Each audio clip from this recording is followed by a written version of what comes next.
So the other day I was playing Dust 2. I came in to trade my guide on A that just died. I went to pick up short.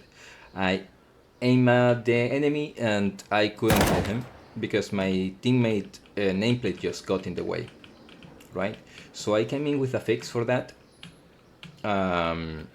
It's not disabling just the nameplates because that got me lost when I tried to just play without them.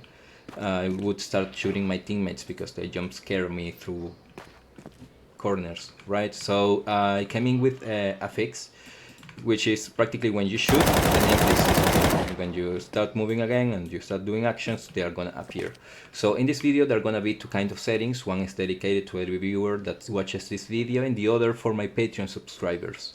Thank you very much for all the support. I really appreciate it.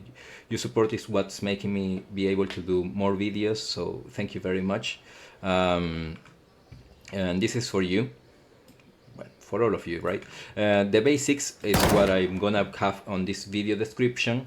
It's just gonna be like the fix for the issue of seeing nameplates through walls when you're trying to aim.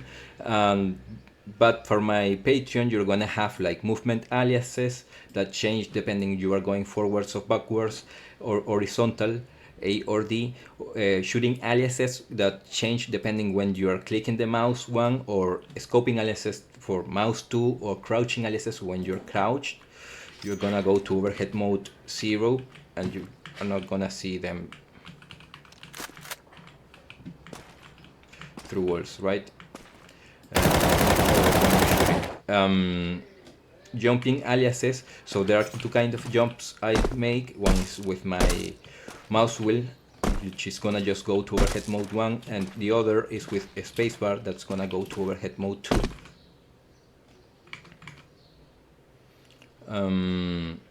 Then there are keybind aliases. This is when you switch pistols and nades and whatnot. When you go to your primary, just gonna go to overhead mode 2, to secondary overhead mode 2. When you're knife, you're gonna go to overhead mode 3, and with your nades to overhead mode 2 and 3. Take into consideration though that when you press a key, that is what's gonna change the when you press it, it's gonna be something, and when you release it, it's gonna be something else, right? Smokes are dealt as walls, right? For nameplates, this is a new thing to know, because right now in overhead mode 0 you won't see anything, but when you start moving, you go to overhead mode 1. This is one of my many settings I'm making, so it gets like fluid and doing gameplay. So if you can see, you can always see your teammates through walls. But in some cases, like when I'm pressing shift, I go to not seeing my teammates through walls. I just quite fix it going A and D, because my movement keys also change this. There's also something called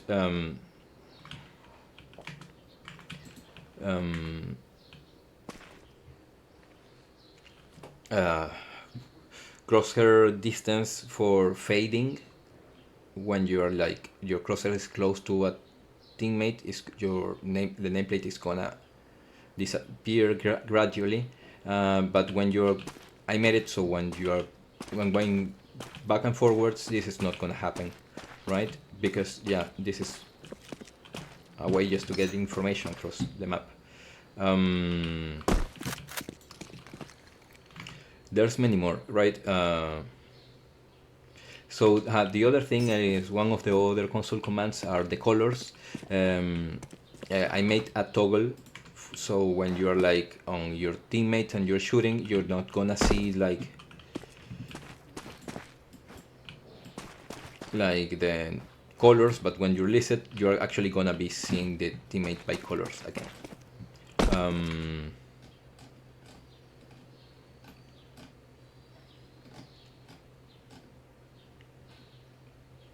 Maybe that's it. Well, there's max distance. This is the setting that changes depending if you're far away, not from the enemy. I figured out that I like seeing them, right, sometimes, but at the different distances. So I came in with my current settings.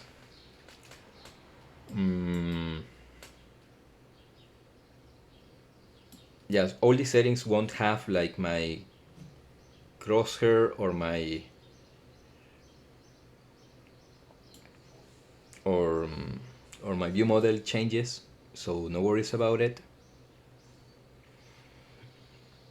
It's just gonna be an settings for your nameplates. Yeah, well, that's it. Now I'm gonna go play this anim graph 2 they just released. I'm just so hyped. Thank you for watching, guys. Please subscribe. Yeah, and they have another video next that's gonna be amazing for the view model. It's gonna be also like well, it's what I'm using right now practically. When you go your view model changes depending on whether you are like pressing A, D, W, and S, and yeah, it makes the illusion of like what you're seeing right now. Like you can control it. Instead of my previous version, it was a loop that it did always the same animation. This one is not gonna be.